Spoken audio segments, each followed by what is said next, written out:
ಮುಖವ ಎದೆಯ ನಡುವೆ ಒತ್ತಿ ತೋಳಿನಿಂದ ಕೋರಳ ಸುತ್ತಿ ತುಟಿಯು ತೀಡಿ ಬೆಂಕಿ ಹೊತ್ತಿ ಅಮ್ಮನು ಸೇರ ಬಿಟ್ಟಳು.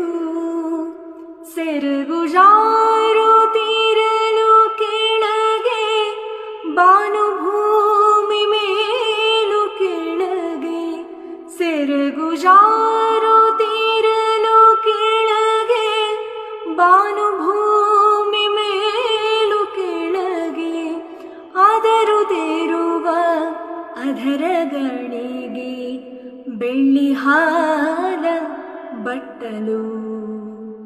ತೂಗು ಮಂಚದಲ್ಲಿ ಕೂತು ಮೇಘ ಶ್ಯಾಮರಾಧೆ